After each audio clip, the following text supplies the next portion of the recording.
Oke, baik. Assalamualaikum warahmatullahi wabarakatuh. Bagaimana kabarnya anak-anakku yang soleh dan soleha?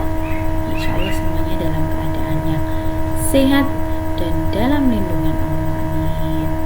Oke, sebelum Bu Zuneng lanjutkan pelajaran PKN kita di tema 3 ini, Bu Zuneng akan tanya kabar dulu ya. Nanti tolong dijawab. Baik anak-anakku, kita mulai. Selamat pagi semua, apa kabar? Apa? Baik, oke. Selamat pagi semua, apa kabar? Baik. Selamat pagi semua, kita tetap belajar. Selamat pagi semua, apa kabar? Baik, oke, sip, pintar. Kita lanjutkan pelajarannya ya anak-anak. Oke, tema 3 kali ini kita akan membahas KD 3.3, yaitu mengidentifikasi jenis-jenis keberagaman atau keragaman karakteristik individu di sekolah. Nah, sekarang kita mau tahu dulu nih, keragaman itu apa? Keragaman itu adalah perbedaan yang dimiliki setiap individu. Pasti setiap orang punya ciri-ciri yang berbeda-beda ya, seperti itu. Sekarang keragaman karakteristik individu artinya apa?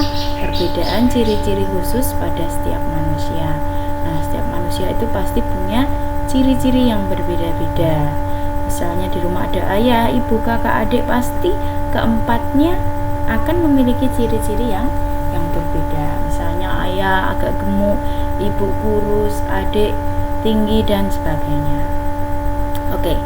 Hari ini kita akan belajar keragaman atau keberagaman karakteristik individu. Ada 3 macam. Yang pertama adalah keragaman fisik, yaitu contohnya warna kulit, jenis rambut, tinggi badan, berat badan, suku bangsa dan sebagainya. Yang kedua, keragaman kegemaran atau hobi. Ada yang suka voli, sepak bola, sepeda dan sebagainya. Yang ketiga adalah keragaman sifat.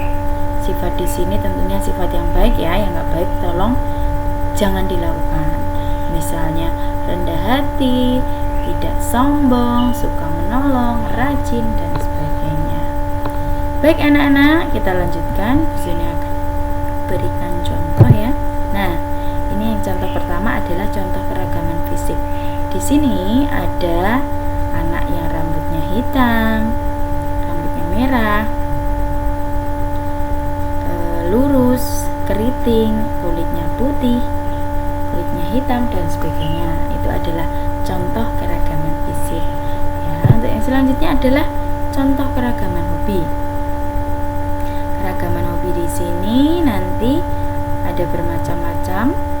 Ada yang suka voli, suka renang, suka membaca, suka main bola, bersepeda dan sebagainya. Terserah pada diri masing-masing, kalian suka apa nih. Yang penting hobinya hobi yang bermanfaat, seperti itu. Selanjutnya adalah contoh keragaman sifat. Sifat di sini Bu Zuning sajikan ada 5. Yang pertama rajin, yang kedua malas, yang ketiga pemarah, yang keempat suka menolong dan jujur. Tadi sudah Bu Zuning sampaikan kalau sifat yang ditunjukkan adalah sifat yang baik saja. Yang tidak baik misalnya seperti pemalas dan pemarah, tolong jangan dilakukan. Pinter semua anak-anakku.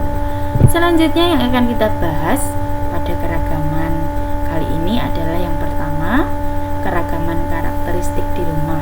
Nah, di rumah itu kan pasti ada ayah, ibu, kakak, adik, atau mungkin kakek nenek ya. Nah, pasti semuanya anggota keluarga punya keragaman yang berbeda-beda.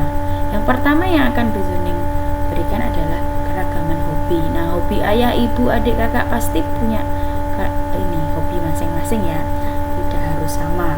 Keragaman selera, misalnya makanan, ada yang suka bakso, mie ayam, sate dan sebagainya.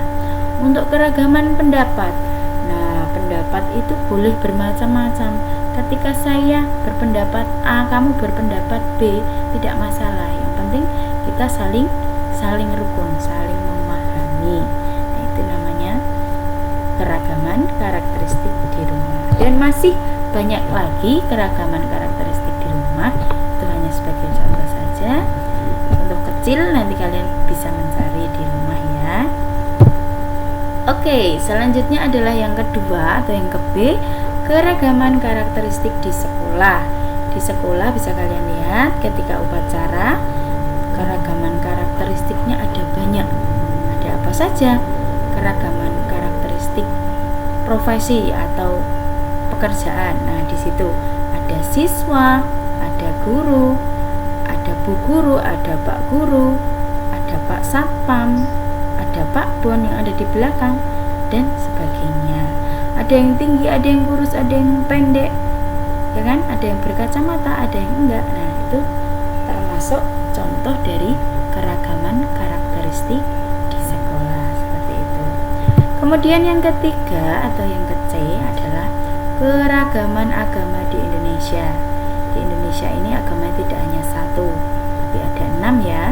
Ada Islam, Hindu, Buddha, Konghucu, Kristen Katolik, dan Kristen Protestan. Bisa anak-anak lihat di gambarnya. Berikut tempat ibadahnya. Kalau orang Muslim ya di masjid, orang Konghucu di kelenteng, ya seperti itu. Kalau orang Kristen ya di gereja, seperti itu. Nah, walaupun berbeda-beda agama, kita tetap harus bersatu. Selanjutnya adalah keragaman di kehidupan sosial. Di kota dan di desa tentunya berbeda ya. Ada perbedaan pekerjaan, agama, tempat tinggal, hobi, pendidikan, dan sebagainya. Nih yang Bu Yuneng akan berikan contoh adalah perbedaan pekerjaan di kehidupan sosial di desa dan kota. Nah, bisa kalian lihat ya anak-anak, di sebelah kiri, di desa kebanyakan pekerjaannya sebagai petani. Padahal kalau di kota biasanya orang-orang pekerjaan sebagai apa? Ya, bisa jadi karyawan atau pegawai, seperti itu ya. Kemudian yang selanjutnya, yang sebelah kanannya lagi, ini adalah tentang keadaan lingkungannya. Nah, di sebelah kiri bisa dilihat kalau di pedesaan masih masih asli, lingkungannya belum diubah, masih ada sawah, sungai, gunung, dan sebagainya. Sedangkan di kota sudah banyak pembangunan, sudah banyak gedung-gedung, sehingga sempit sekali ya. Intinya banyak sekali bangunan. Beda banget dengan yang di desa. Di desa itu masih banyak lahan yang kosong. Kalau di kota biasanya udah sumpek karena berjejer-jejeran ya, saking penuhnya, seperti itu. Itu contoh-contoh tentang keragaman yang dapat Bu Yuneng sampaikan. Terima kasih sudah menyimak ya anak-anak sekalian. Jangan lupa LKPD-nya dikerjakan, jangan lupa disimak videonya. Bisa kalian perdalam lagi di buku